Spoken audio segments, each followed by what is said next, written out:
I want you to speak directly to your ideal customer. So instead of thinking, hey, all you followers, I want you to think of one person, like your dream ideal customer, and speak directly to them, because the way that you're going to speak to one person is going to feel different and more resonant than it will if you're speaking to a group of people. Every Wednesday, fastfoundations.com/office hours. Join us, get in the room, meet some new people, learn something new. We do it every single week on repeat. And then we turn it into a podcast and YouTube, just like this. So I'm RT. This is Jim. We're going to hop right in and introduce our guest speaker. All right. I have the pleasure of introducing Ali Hicks-Wright today. She's a brand strategist and founder of Amari Creative, but she is also a friend. She's been in Fast Foundations, but I've known Ali it's going on a decade at this point. I was going to say 8 years, maybe. Yeah, at least like eight or 9, I'd say. Yeah, we go way back. Thank you, Ali. It's great to see you. Thank you so much for being here. I'm going to read your bio just to make sure everyone knows how cool you are. Ali is a brand strategist, business mentor, and the founder of Amari Creative, a branding and design studio that builds strategic brands and websites for ambitious entrepreneurs through engaging copy and striking design. Channeling her passion for small business and obsession with design, Ali started Amari Creative to help small business owners and entrepreneurs build their dream brands. Known for her minimal and timeless design style, Ali has a unique ability to capture her client's vision and bring it to life through intentional and beautifully functional logos and websites. Ali has years of experience as a brand designer and is known for her unwavering attention to detail and knack for helping her clients create a successful brand strategy. We have the pleasure of welcoming Ali today. Ali, take it away. Thank you so much for being here and sharing your knowledge with Fast Foundations. Yes, of course. Thank you so much. I'm excited to be here. I am going to share my screen. All right, we good there? Perfect. And so we're going to walk through today. I know that, of course, we have Jim here, who is the king of AI and is always talking about ChatGPT and leveraging it for copywriting. And so I wanted to take a step back from that like ChatGPT point and really talk about how to craft a really solid foundation for your brand messaging. So first things first, I want to introduce myself. I know RT just gave a wonderful intro, so thank you so much. I am Ali. I am the founder of Amari Creative. I started Amari about 7 years ago and didn't look back since, and brought on Rachel, who is also my best friend of over a decade, and she is our creative strategist and copywriter. So we really work in tandem on the majority of our projects.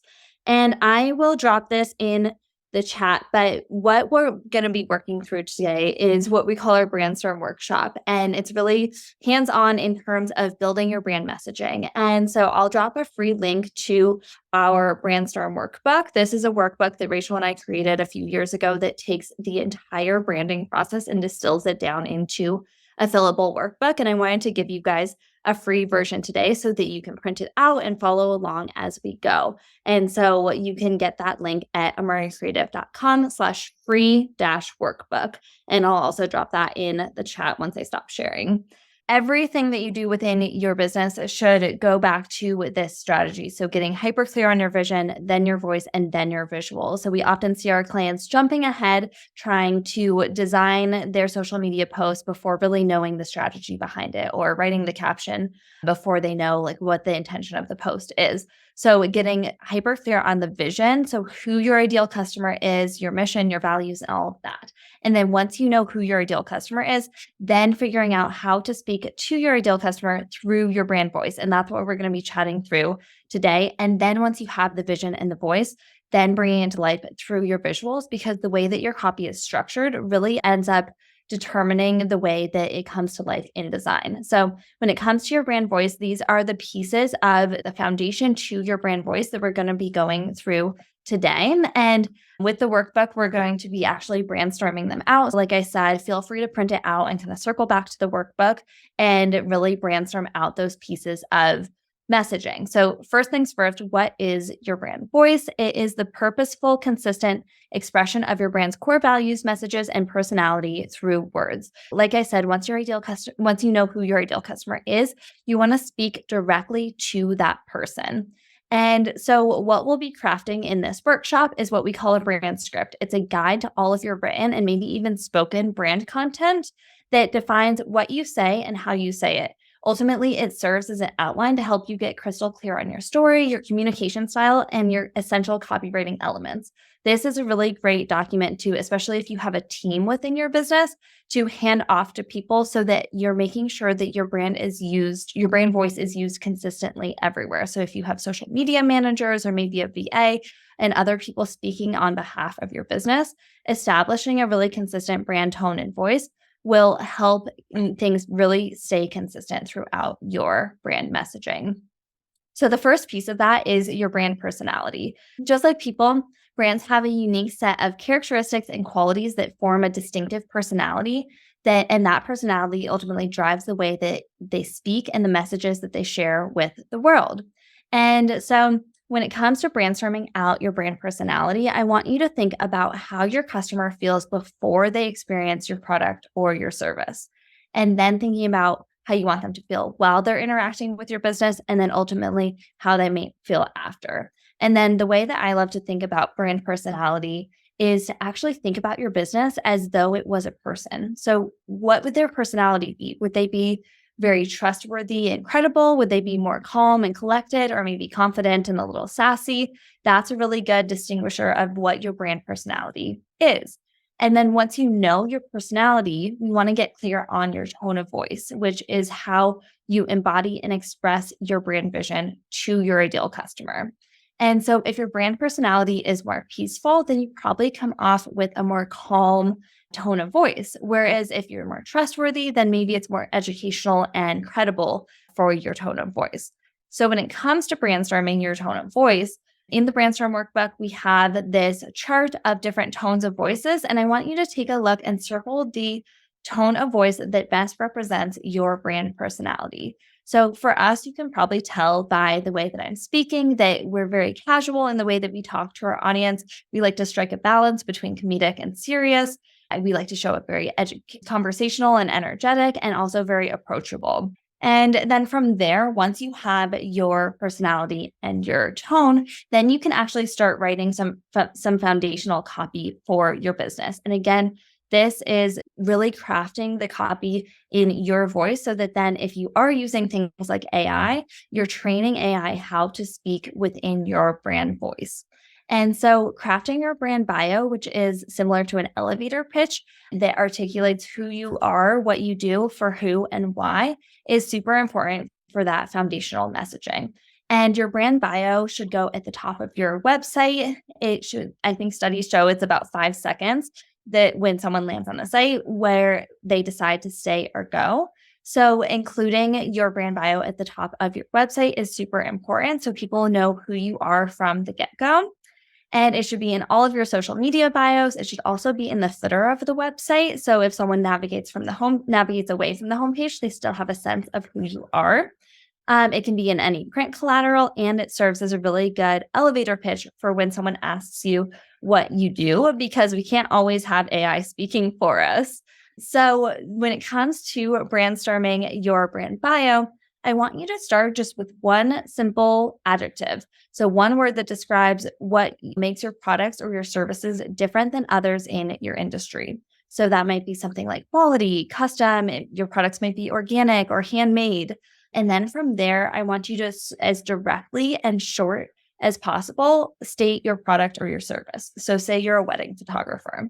Then I want you to think of the short-term benefit and the long-term benefit of what you offer. So for that wedding photographer, that might come together into something like custom wedding photographer that captures the most important day of your life so that you can remember your special day forever. And so pulling it all together so that you have my or our, the adjective, your product or service, short-term benefit, and long-term benefit really helps to pull together a concise brand bio that explains who you are, what you do, and for who.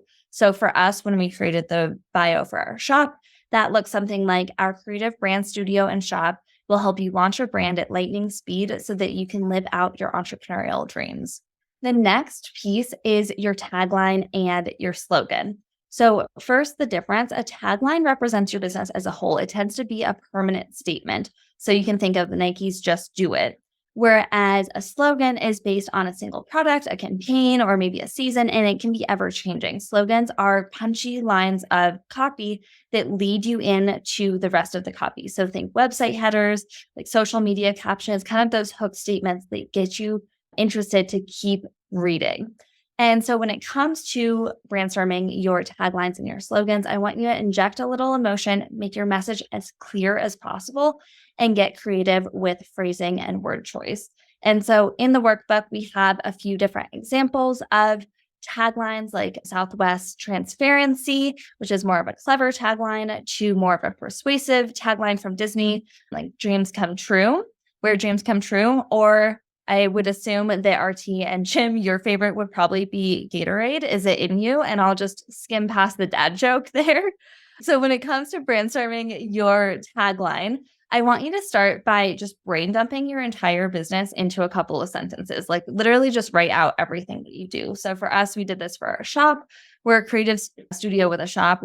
Our shop has tools and templates for small businesses, solopreneurs to build a brand with clarity and confidence. That's super wordy, very jumbled. And so when you trim it down, start looking at what words jump out to you. So when we trimmed it down, it became branding tools and templates to help you brainstorm a striking brand that takes the world by storm. So we're using a lot of brainstorm words. We say branding a lot. So as you might have guessed, based on the name of this workshop, that pulled down to Let's Brandstorm. And then the next piece of your brand messaging is your brand story. So your brand story is a clear and compelling story that explains how your brand got to where it is today. And this is an important piece because I think as business owners, we get caught up with where we're at in our business and we forget about everything that came up until this point. And we're an expert at what we do, but we forget that our ideal audience isn't an expert at the thing that we do. And so we want to have a really clear story that can take them on that journey and share where you're at today. And so thinking back to what prompted you to start your business, was it creative freedom? Was it for financial reasons? Was it to help people? What really prompted you to start?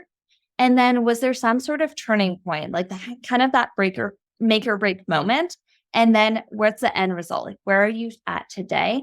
Pull that into a story where you can really showcase to your ideal audience who you are and how you got to where you're at today so that they can have a really clear understanding of your journey. And this tends to be really great about page copy.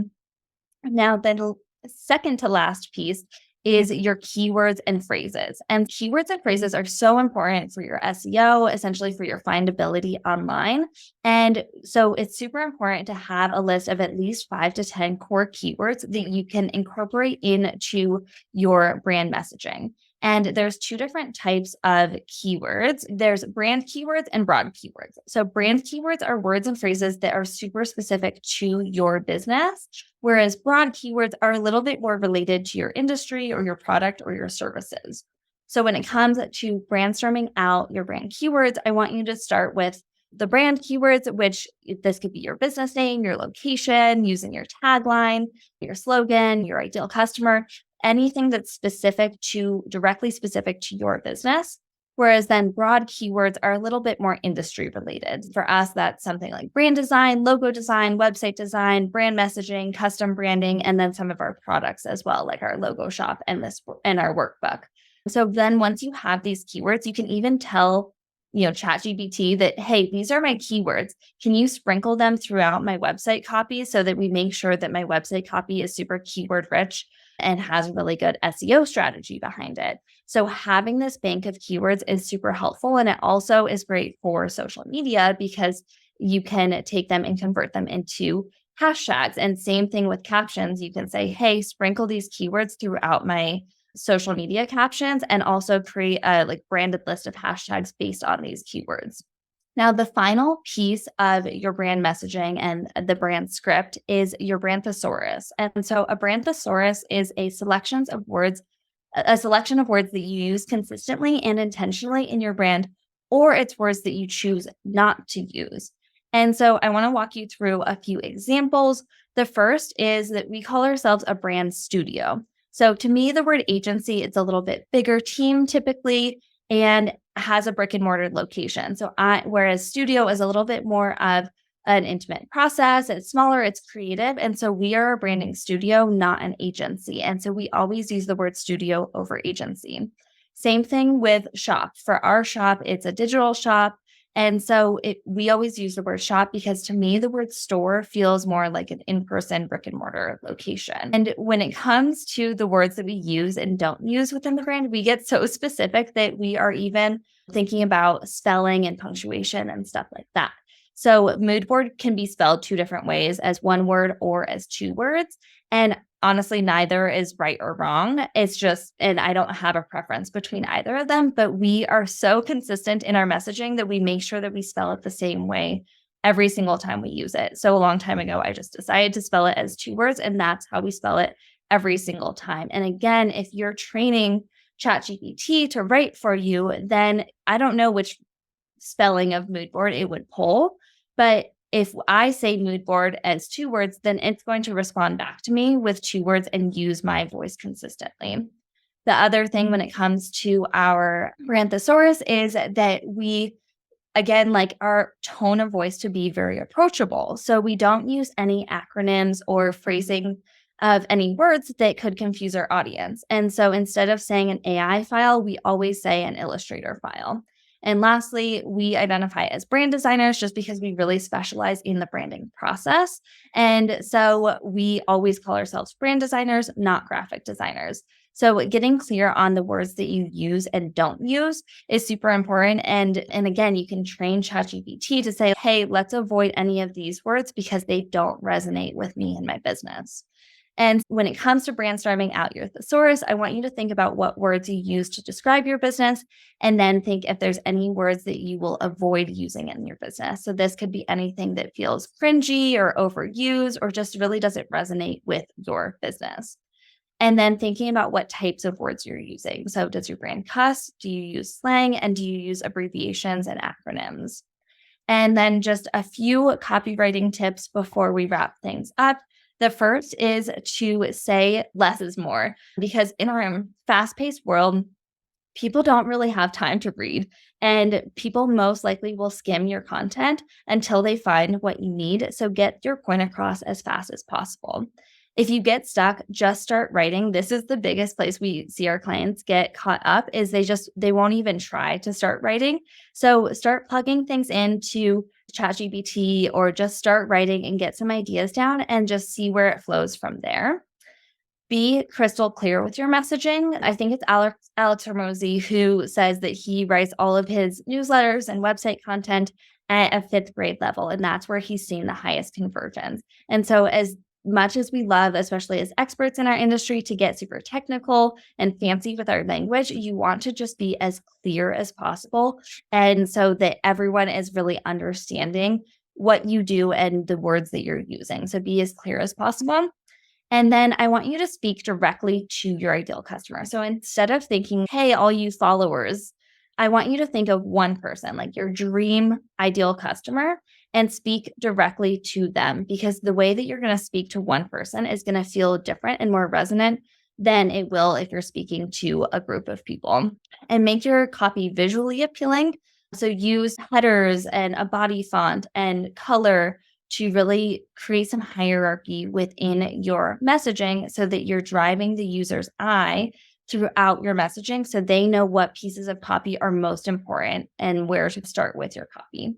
And of course, I'm biased here, but if you're getting stuck, hire a professional. I am the designer of my team, and I actually think that copy is the most important piece of your branding, because you can have a gorgeous brand, but if it's not speaking to your ideal customer, then it's not going to convert. And copy is really the most important piece of your brand. So don't underestimate it. And if you feel stuck, hire a professional to help you out. And that is a conclusion on your brand voice. And I just want to say thank you guys so much for having me. As a reminder, we specialize in brand strategy, brand messaging, logo design, website copy, and design. And I'm more than happy to hop on a free consultation for anyone who has questions. And for the FM community, I want to extend a special $250 off any of our branding packages. All right. All right. Thank you so much, Ali. That was awesome. We're going to do a quick rapid fire takeaway. Zach, are you ready to share what you learned and give us a takeaway and do an intro? Are you prepared for that? Absolutely, man. Absolutely. I super appreciate your time today. And I've actually had the pleasure of working with Ali has done my website and did for Actualized Potential Wellness Coaching when I created it last year. And so it was actually really cool to get to work through this workshop with her today because I've done this process, but last year. And I'm actually going through some shifts in not major ones, but small shifts in messaging right now and what the services offered in the business are. And I think the overarching message and reminder that I appreciated today was being crystal clear on the why. I think that it can be easy the further you get into business to just keep implementing the next thing and get stuck in the weeds before you know it. Always have that really clean, detailed eye for why I'm making this change, what the change is trying to communicate to my ideal client. Pretty much all throughout Ali speaking today, she reminded us that having that crystal clear vision is super important. Really appreciated that reminder today because it hit home with stuff that I'm working on right now. And yes, I referenced there a little bit, but Zach, I created Actualized Potential Wellness Coaching last year. I help driven and passionate people create sustainable and long-lasting impacts in their wellness so that they can bring their best to their passions in life. Thank you, You're Zach. already nailing it on the messaging. Yeah. And that's what we do. If you're not here, if you're listening to a recording of this is Fast Foundations office hours, fastfoundations.com/office hours. Come and join us live so you can have an opportunity to do what Zach just did and hear from people like Ali. That's what we do here every Wednesday, every week, all the time. Jim, you're up next. Rapid fire takeaways. What do you got? Yeah. Ali, thank you so much for being here. I appreciate it. I love learning from you every time. One thing that you said that I love that you kind of zoomed through, but it was really important to me, not just from the SEO side, but it's a realization that I never actually thought of was when you said about adding your brand bio to the footer of all of your pages. And I realize some of the biggest sites, I always see more about the business in the footer every time, but I never actually recognize that. And from all the years I've been in SEO too, I never really put that together. So what's great about that is if you're not on the homepage and you land on one page where that brand bio really isn't there, it's one more opportunity to really understand that brand. And it also is a really great way to put those correct keywords on every page. So I took that as one of the biggest ones. So I appreciate you sharing that. Yeah, I love that. I love that I was able to teach you something because you're the AI and SEO master. RT and I love learning just as much as we love being part of this and teaching with everyone else. So we appreciate you. Well, and Thank like you. you know, Ali, when you stare at something long enough, I've spent so much time looking at Vortex website. There's only so many times you can make a little change where it's like you just zone out and you just end up seeing the same thing. So you Yep. always learn something new every time. And I think audits and just having a second set of eyes on something that you did, whether it's to Zach's point, just fairly recently or years ago, I think audits are so valuable and having a second opinion is just massively valuable. So thank you. Yes, of course. Yeah, that's so true. And I call it design brain for myself because there's a time like when I'm designing, I'm looking at the way that the words look. I'm not reading what they say. And so there's times where there's a glaring typo, but I just didn't even notice because I'm looking at the way that it looks versus the way that everything reads and flows. So you kind of have to switch back and forth between that design brain and the copy brain. Hey, this is Jim Carter. Thank you for joining the Fast Foundations podcast. We're excited to try this new format. We're grateful you were here to be part of it with us. If you missed the live event, you can join us every Wednesday. Sign up at fastfoundations.com/office hours, and we'll see you next week.